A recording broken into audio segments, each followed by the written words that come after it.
कहाँ जाएगा भाग के? अब तो देव कहानी सुनानी पड़ेगी। मैं तो सुनाऊंगा ही, पहले आप सुनाइए ना। तो मैं तो सुना रहा था, तू क्यों भागे जा रहा है? मुझे मजा आ रहा। अब तू ही मजे लेते रहेगा, दर्शकों को ही मजे दिलाएगा। चलिए तो शुरू करते हैं। चलो। अंधियारे से बड़ा दीपक, दीपक से बड़ा चांद, चांद से बड़ा सूरज, सूरज से बड़ा जीवन, ते जीवन सबका सिरमौर। कहते हैं कि रेगिस्तान की बातें भी रेत की तरह महीन और बारीक होती है, तो भगवान सभी को उस गडरिये की तरह सहज मन और सहज बुद्धि दे। धूप और चांदी से सराबोर किन्हीं 60 टीलों के बीच एक विशेष टीला था, जहाँ पर सावन के नए चांद पर एक शानदार मेला लगता था।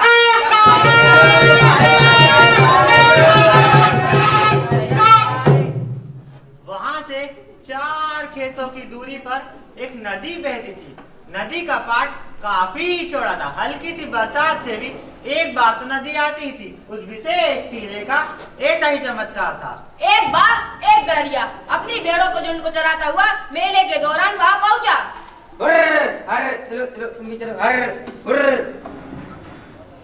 भेड़ें तो अपनी जरूरत अनुसार चरने में लगी हुई थी, मगर वो गडरिया लोगों का जमावड़ा देख हैरान रह गया।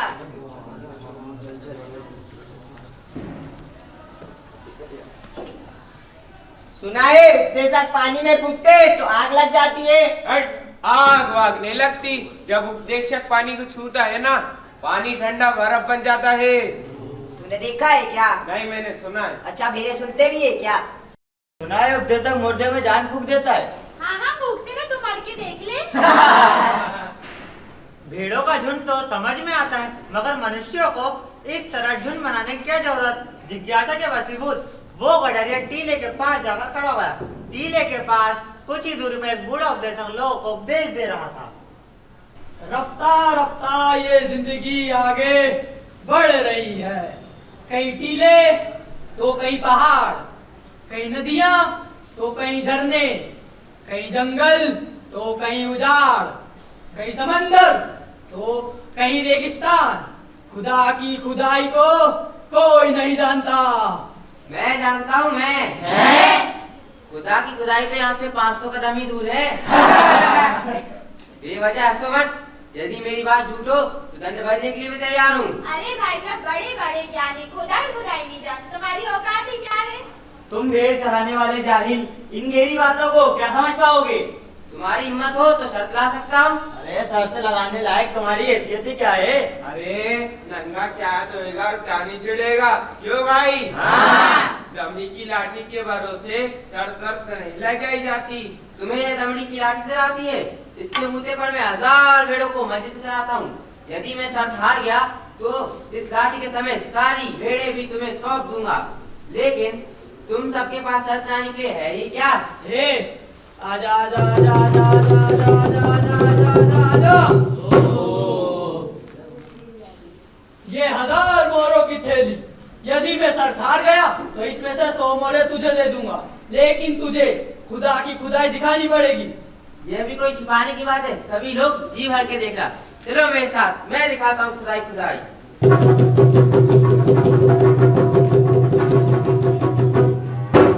गडरिये ने राह दिखाई, गडरिये ने राह दिखाई, चलो देखे खुदा की खुदाई, चलो देखे खुदा की खुदाई। आगे गडरिया बीच उपदेशक, आगे गडरिया बीच उपदेशक, और पीछे भीड़ सारी आई, और पीछे भीड़ सारी आई। चलो देखे खुदा की खुदाई, चलो देखे खुदा की खुदाई, चलो देखे खुदा की खुदाई, चलो देखे खुदा की खुदाई, चलो देखे खुदा की खुदाई। नदी में कहीं कहीं गड्ढे भरे थे। बजरी से चमकता पाट दूना चौड़ा दिख रहा था। ऊंचे कगार पर खड़े होकर गडरिये ने नदी की तरफ लाठी बढ़ाते पूछा, ये नदी क्या तुम लोगों ने खुदवाई? नहीं तो। क्या किसी मालिक ने खुदवाई? नहीं भाई। मालिक क्या होगा जो ऐसी नदी खुदाए? तो फिर किसी राजा ने खुदाई होगी। अरे नहीं नहीं, क्यों फालतू बकवास करते हो? मालिक राजाओं के बूते की ये बात नहीं है। तो फिर किसी सेठ साहूकार ने खुदाई होगी। तौबा, पैसे का जो है हर जगह नहीं चलता, क्यों बेकार दिमाग लड़ा रहा है? तो फिर बादशाह ने खुदाई होगी। ना रे ना, यहाँ तो बादशाह का भी जोर नहीं चलता। तो फिर आपके ख्याल से ये नदी खुदा ने खुदाई होगी? हाँ, यही तो है खुदा की खुदाई।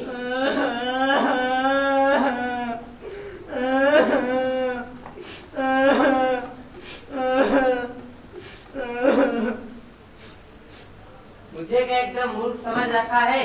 भेड़े चराना तो मेरा धर्म ही है। आसानी से स्वाद थोड़ी करोगे कि मुझे मनुष्य के हृदय के आर पार भी दिखाई देता है। कहो तो आपके मन की बात बता दूं? यदि नहीं बता सका तो? मोहरे वापस लौटा दूंगा। नहीं, सिर्फ मोहरे लौटाने से काम नहीं चलेगा। ये तो मेरी थी। यदि तू ये शर्त जीत गया तो तुझे 200 मोहरे दूंगा, और यदि तू ये शर्त हार गया तो 200 मोहरों के साथ अपनी सारी भेड़ भी मुझे सौंप देना। भेड़े हत्याने की ऐसी इच्छा है तो ले लेना, लेकिन ले चलाना उपदेश देने जितना आसान नहीं। एक दिन में ही तौबा कर जाओगे। तुझे इससे क्या लेना देना? चल बहाने मत बना, जो कहा है वो करके दिखा और शर्त जीत ले।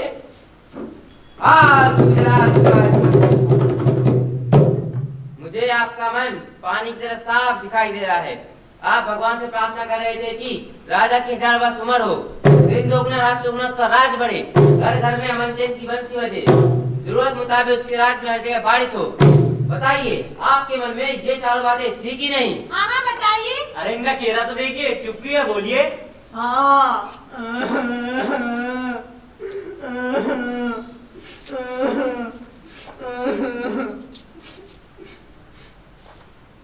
मेरे मुंह की ओर ये टुकुर टुकुर क्या देख रहे हो? मैं कोई कम करामती नहीं हूँ।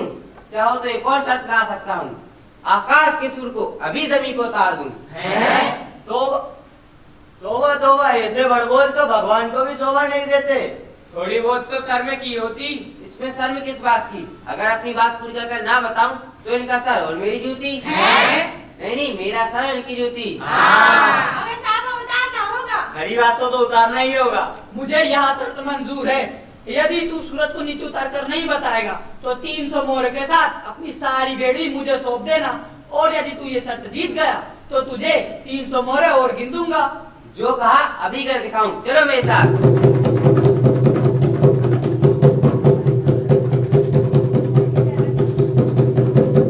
गडरिये का ये कहना हुआ कि सारी भीड़ गडरिये के साथ चलने लगी। उपदेशक के पास सबसे आगे थे।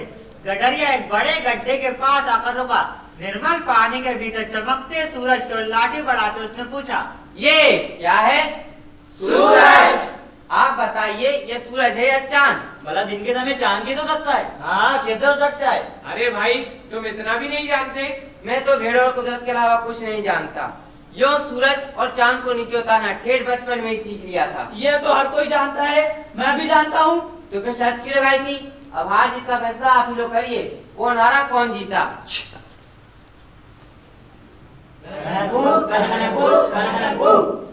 ये जीता ये हारा। नहीं, ये जीता ये हारा।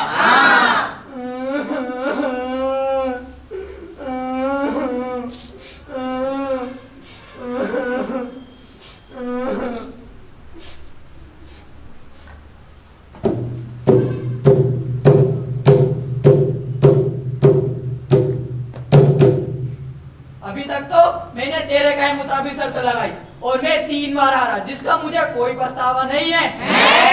थोड़ा सा है, पर एक शर्त तुझे मेरे कहने से लगानी होगी। आप क्या सोचते हैं मैं आनाकानी करूंगा? जो शर्त कहे वही शर्त लाने के लिए तैयार हूँ, ये भी मन में मत रखना। मगर मेरे भाई, सोच विचार कर टेढ़ी से टेढ़ी शर्त आना, कम से कम एक बार तो जीतो। सूरज को जमीन पर उतारने वाले करामाती के लिए यह तो एकदम आसान मसला है। अगर तू ये शर्त जीत गया तो तुझे 400 मोहरे देकर ये थैली में झाड़ दूंगा। चल बता, इस धरती का केंद्र बिंदु कहाँ है? मैं तुम्हारे मन का भेद पहले ही समझ चुका था, इसीलिए धरती के बीचों बीच खड़ा हूँ। ये रहा धरती का केंद्र बिंदु। यदि कोई भी वहम हो तो नाप कर देख लो। है क्या कोई वहम? है क्या कोई वहम? है क्या कोई वहम? है क्या कोई वहम? नहीं।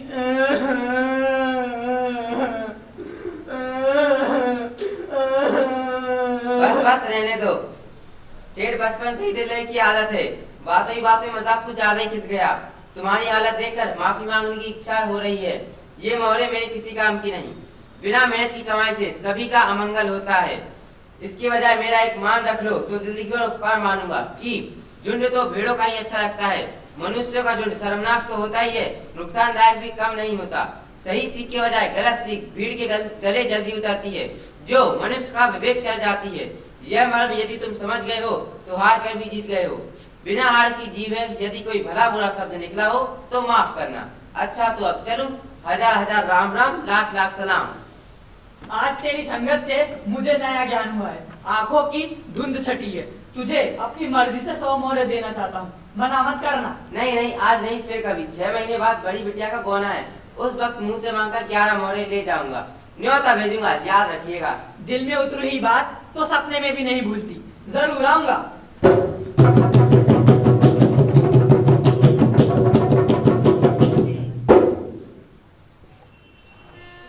शिक्षा बुद्धि और तर्क से मिटते अगर मगर,